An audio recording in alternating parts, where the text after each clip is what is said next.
¿Cómo están ustedes? Muy buen día, un gusto de saludarlos. Cuando escuchamos la palabra santo, solemos pensar en estatuas de yeso, iglesias antiguas o personajes del pasado remoto. ¿Sabía usted que hoy en Chile existen más de 20 procesos activos de personas comunes, médicos, ingenieros, sacerdotes, que están en pleno camino a la santidad? Llegar a los altares de Roma no es un asunto de marketing, es un proceso legal, científico y teológico de un rigor extremo. ¿Cómo se demuestra que un milagro médico, por ejemplo, en un hospital chileno, no tiene explicación científica? ¿Quiénes son los chilenos que hoy están bajo la lupa del Vaticano? Vamos a conversar de esto con don Felipe Torres. Él es comunicador, coordinador de la causa de los santos en Chile. ¿Cómo estás tú? Muy buen día, un gusto saludarte. Hola, buenos días y gracias por la invitación a través del canal ISB de San Bernardo. Oye, Felipe, me gustaría ver, hoy día, lo que hay hoy. La Iglesia Católica reconoce oficialmente dos santos canonizados, cuatro beatos, además de varios venerables y siervos de Dios, que se encuentran en diferentes etapas de sus respectivas causas de canonización en Chile. Cuéntame, ¿qué tiene que pasar para que una persona sea, primero, inicie su carrera hacia y luego sea declarada santa? No existe fase de un proceso de beatificación de lo que tiene que pasar por lo menos unos 5 años desde la muerte de la persona. Y si la comunidad o una familia religiosa tiene algo especial dentro de esa persona, se tendrá que iniciar una fase previa para revisar su vida, los testimonios y los escritos, y de ahí presentar al obispo de la diócesis en que falleció para justamente iniciar una investigación más exhaustiva y ya entregarlo a Roma. Perfecto. Oye, ¿y cómo se hace el tema de, a ver, iniciarlo? Porque tú dices, tienen que haber pasado a lo menos 5 años después de la muerte. Hay algunos que ha pasado, que están en carrera, digamos, y que han pasado bastante más de 5 años y no se ha logrado, no han avanzado. ¿Qué pasa con eso? ¿Hay algunos que simplemente ya no van a poder avanzar? Existen casos de que por temas históricos no se ha podido avanzar tanto en el proceso. Es como, por ejemplo, los mártires de Licura, que fueron asesinados en 1612 y que hasta la fecha no se ha tenido el interés de seguir impulsando la causa, por más que la gente o la comunidad lo recuerda, o también por varios motivos sociales que justamente hacen impedir que avance eso. Pero claro, también hay otros santos, como por ejemplo el caso de Carlo Acutis, que fue canonizado en un tiempo récord, o también de San Juan Pablo II, que fue canonizado mucho más antes. Entonces, claro, hay otros procesos, pero que, pero que la iglesia no tiene preferencia, es solamente que porque algunas comunidades o grupos religiosos no están interesados con llevar todas las causas. Oye, yo dije al comienzo que el Vaticano sigue un riguroso proceso de investigación que consta de algunas fases locales. Tú me dices que son presentadas al obispo y el obispo entonces diocesano irá a encauzar. Cuéntame un poquito cómo es, cómo se inicia el tema. Por ejemplo, hace muy poco se inició una causa. Me gustaría que nos contaras un poco. Bueno, por temas técnicos, cuando el obispo presenta esa propuesta, le pide para iniciar este proceso de canonización, que justamente es una fase diocesana que toma su tiempo. Y bueno, después de haber aprobado esa fase diocesana, si es que no hay ni una novedad fuera, la Santa Sede puede comenzar con la fase romana, que es otra parte del proceso. Esta Y, vez un poco más largo, porque se tiene que nombrar un relator, después a teólogos y a miembros del dicasterio para decidir este candidato es apto para seguir adelante con la causa. En el caso de que tú me mencionaste, perdona que te interrumpa, pero en la fase local, cuando tú me hablas de la fase diocesana, ¿de qué se trata? ¿Va alguien a hablar con alguien? ¿Tratan de hacer entrevistas, hacer investigación? Cuéntame un poquito de eso, porque yo creo que eso no se sabe mucho. claro, sí. En la fase diocesana, claro, se nombra un tribunal eclesiástico que es compuesto por un juez delegado a nombre del obispo, notarios, juristas, y llaman a los testigos que son aprobados para apoyar la causa, a favor y en contra, porque también hay gente que también puede estar un poco no de acuerdo con la fama de santidad de la persona en cuestión. Se tienen que revisar los escritos, algunos elementos extra y verificar si hubo alguna gracia o un presunto milagro, pero que eso lo dejan un poco más adelante, cuando el proceso ya esté en Roma. Ya, o sea que ahora en los inicios en realidad es solamente presentar a la persona y hablar de algunas gracias que pudieron haber sucedido estando en vida. Me imagino que tienen que entrevistar a los cercanos, a los no tan cercanos. ¿Cómo buscan eso? ¿Es la comunidad? ¿Es la familia? ¿Es una congregación? Bueno, en este caso, el obispo nombra a un postulador diocesano Ya, que se encarga de contactar a las personas que conocieron a dicho candidato y él tiene que justamente realizar una lista de las personas para dar testimonio. Sobre cómo se lleva esto adelante es muy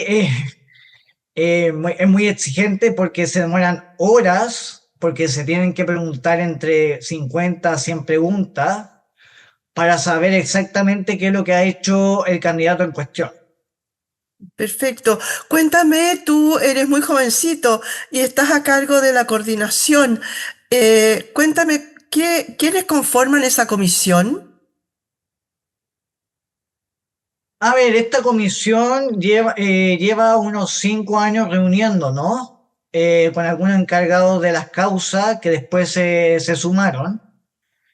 Y generalmente son causas que son aquí en la arquidiócesis de Santiago, que es la más numerosa, y que como objetivo es dar a conocer un poco de los testimonios de la iglesia que están en Chile y que están en proceso, y también apoyarnos mutuamente en torno a lo que es el trabajo de las causas de los santos, porque generalmente cuando cada causa toma hacia alguna familia religiosa o a una comunidad, lamentablemente se hace en soledad. Entonces, nosotros como grupo tratamos de ayudarnos, apoyarnos mutuamente, coordinarnos y responder algunas consultas que tienen al respecto. Oye, tú dices que es de la arquidiócesis de acá de Santiago, pero también hay varios que son de regiones. ¿Cómo lo hacen con eso? Ellos viajan a Santiago, tienen reuniones periódicas. Cuéntanos un poquito de eso de la comisión y cuántas personas lo conforman. Bueno, sobre cómo nosotros nos reunimos, nosotros nos juntamos 2 veces en el año en alguna comunidad donde está involucrado una causa. Por ejemplo, hace poquitos meses se hizo una reunión en Schoenstatt, donde está la causa de Mario Iriart y del padre Hernán Alessandri. Y claro, a veces vienen y que son de regiones, claro, cuesta un poco motivarlos por ABC motivo, pero siempre viene un sacerdote de Copiapó a propósito de la causa del Padre Negro, que él está más motivado en llevar la causa y nosotros nos informamos de cómo eran el estado de las causas. Mira, generalmente nosotros como personas nos conformamos un grupo de alrededor de 15 personas, porque si bien hay más de 20 causas que están activas, hay algunas que están detenidas por las razones que yo ya comenté anteriormente. Oye, cuéntame, tú comentaste ahí el tema del cura negro, del padre negro. Tengo entendido que hace muy poco se inició la causa de él y por lo tanto debería ir primero, obviamente avanzar. Me imagino que en esas reuniones ustedes van más o menos averiguando cómo va el tema, ¿no? Cómo ha ido avanzando esta causa. ¿Qué pasa si en algún momento, por ejemplo, la persona que fue nombrada como a cargo como postulador, fallece, por ejemplo? ¿Qué pasa? ¿Pasa a otra persona o queda hasta ahí nomás? Bueno, sí, en el caso del Padre Negro, claro, se abrió oficialmente a finales de abril, gracias al trabajo que hizo el padre Nelson Marriento, que él tuvo la delicadeza de llevar esta causa y, claro, presentar e insistir al obispo del lugar que abriera la causa porque hay muchos testimonios sobre milagros y de gente que todavía está viva y que lo conoció en su momento. Ahora, en el caso de que si el vicepostulador fallece, claro, durante un tiempo el obispo del lugar tiene que nombrar un nuevo reemplazo y de ahí continuar con el proceso de beatificación. En el caso del obispo Valdés falleció el padre Juan Bauer, que yo tuve la gracia de conocerlo una sola vez. Y claro, él falleció y se nombró a un hermano capuchino para llevar la causa del venerable obispo Sol. Claro que sí. Oye, volvamos un poquito al cura negro porque tengo entendido que este sacerdote le llaman muy milagroso y por lo tanto tiene gran fe popular. El obispo Barrientos, el sacerdote Barrientos, que es el vicepostulador en este momento, tengo entendido, ¿no? Y tú me corriges Sí, si no es así. Eh, en este caso, ¿cómo lo hace? Porque hay mucha gente que lo conoció y todavía están vivos, pero a lo mejor si se demora mucho, no va a llegar mucho a buen puerto, ¿no? claro, en el caso del Padre Negro es un personaje muy venerado ¿Mm? en Caldera como también en la diócesis de Copiapó, porque él fue misionero de origen colombiano y él, a pesar de tener problemas, sobre todo ligados a la segregación y a la discriminación, él supo conquistar a muchos corazones, sobre todo de esa zona. Y claro, cuando él había fallecido, muchos se acercaron a pedirle una gracia, un milagro, y en su momento se le conceden, y eso justamente para esas personas que lo conocieron, quieren dar testimonio, y claro, si bien han pasado más de 80 años de su muerte, todavía hay gente que quiere dar su testimonio, y claro, si la gente que conoció realmente ha fallecido durante todo este tiempo, existen los llamados testigos de oídas, que también es fundamental para un proceso de beatificación. Oye, y cuéntame en ese caso, por ejemplo, em, el, el- han pasado 80 años ya de su muerte. Hay mucha gente que todavía lo recuerda, digamos, y lo conoció. Deben haber sido niños cuando lo conocieron, ¿no es cierto? ¿Qué pasa entonces con el tema de poder acreditar, por ejemplo, un milagro. Supongamos que ya haya avanzado esto.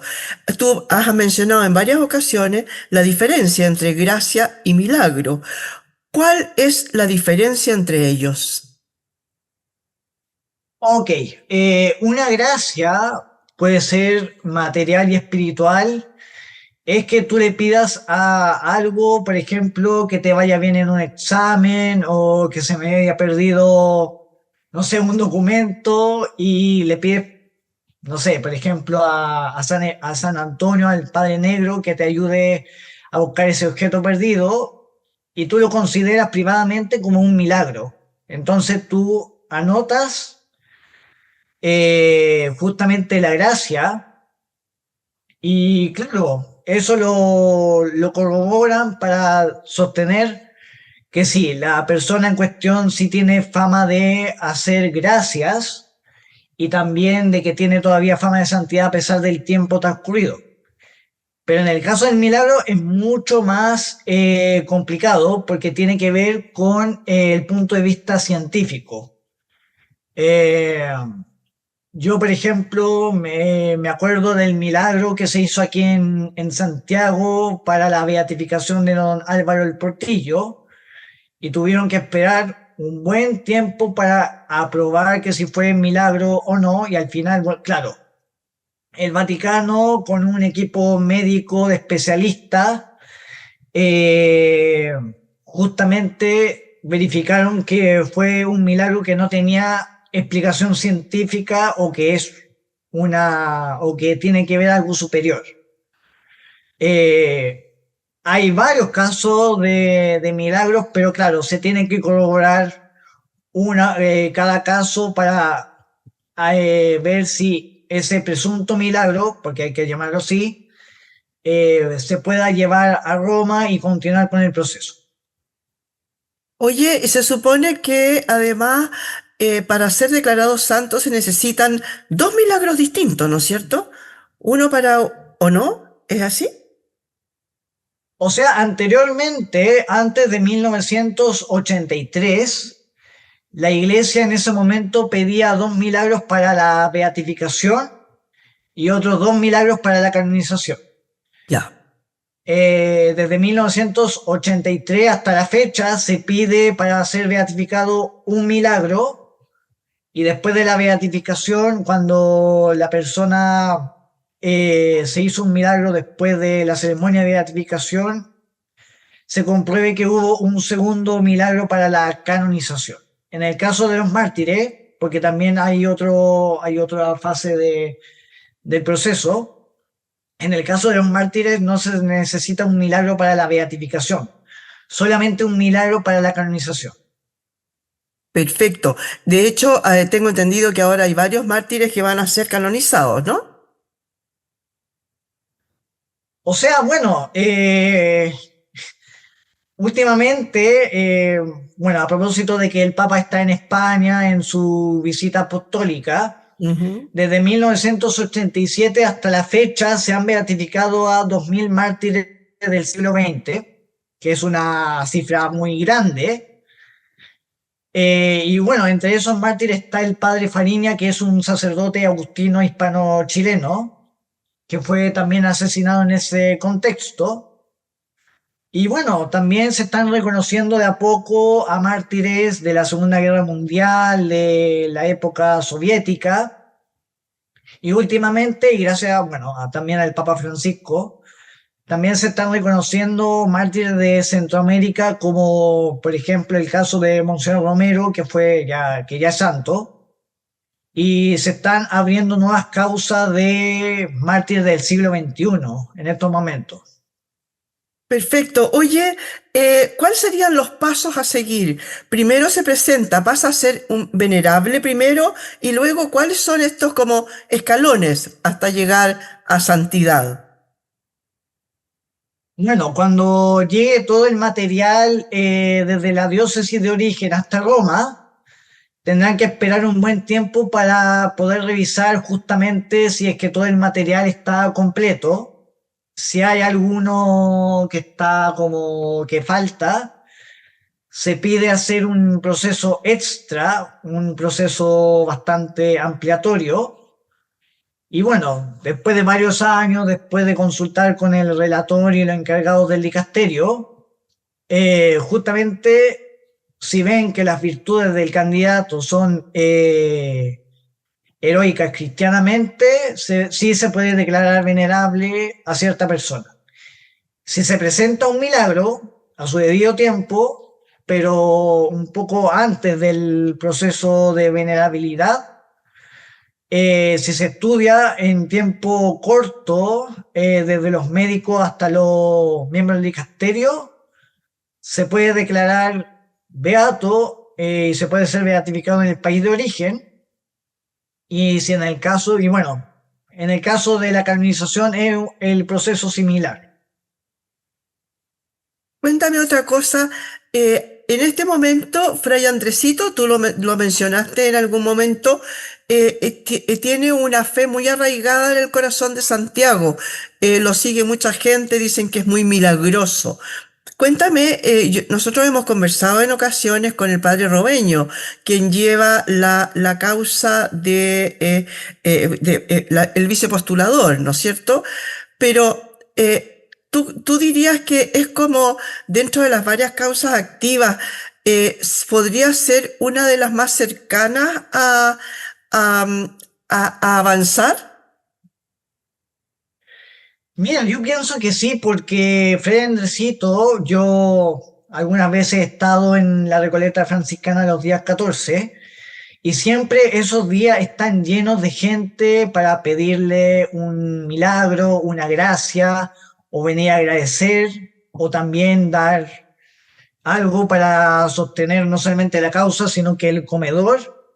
Y claro, es una de las causas que que existe la posibilidad de que vaya avanzando con el milagro que todavía falta para ser declarado beato. Pero claro, no es el único caso. En los últimos días o en los últimos meses estamos siguiendo la causa de don Enrique Alvear, que puede ser declarado venerable. Ya está completo el documento central para ser examinado por el Vaticano. Y bueno, en octubre del año pasado, los teólogos aprobaron las virtudes del padre Esteban Gumucio, que también se está estudiando un presunto milagro en Iquique, y eso es lo que se estaba esperando. Hay otras causas que se están moviendo de a poco, como el caso del padre Hernán, que todavía está en la diócesis. Y bueno, el último venerable declarado chileno es el laico Mario Yard. Claro, del movimiento de Schoenstatt, ¿no? Ingeniero, etcétera. Cuéntame ahora sobre el tema de, por ejemplo, la fundadora de las Hijas de Santa María de la Providencia, porque ella hace rato, Bernarda Morín, tengo entendido que hace mucho rato que ella ya, bueno, obviamente falleció. Pero, ¿cómo van esas causas? Y la otra causa también de una mujer, yo pregunto por eso, por la Beata Vicuña.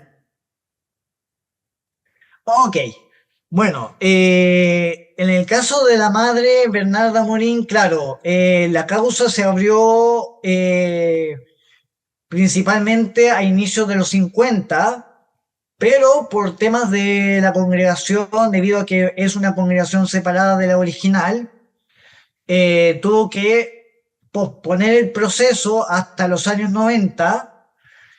Y bueno, lo único que sabemos es que, claro, ella es reconocida sierva de Dios y está a punto de ser declarada venerable, aunque no se sabe la fecha correspondiente. Y sobre todo en el caso de la Laura Vicuña, bueno, ella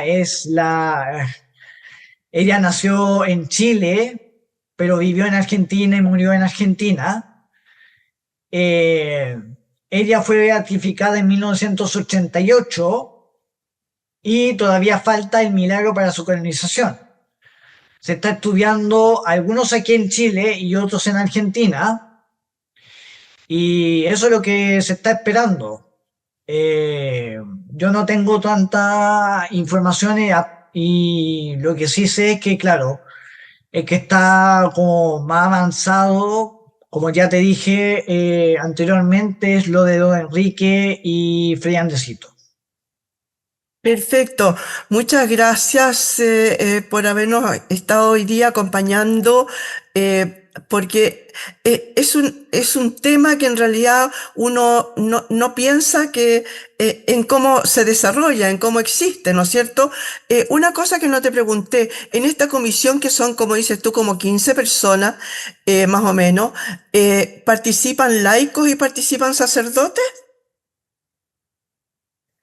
Participan, claro, mayoritariamente laicos, pero también hay sacerdotes que también dedican el tiempo para justamente ayudar a que sus propias causas avancen con la fuerza de las demás causas.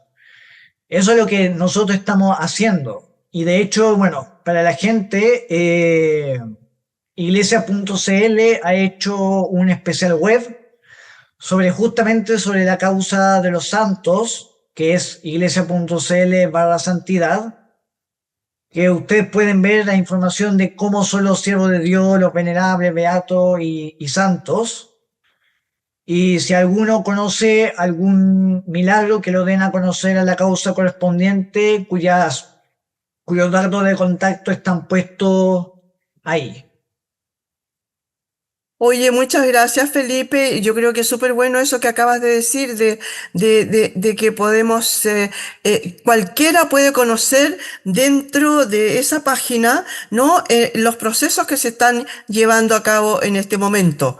Muchas gracias, Felipe, por haber estado hoy día con nosotros. No, muchas gracias y gracias por la invitación.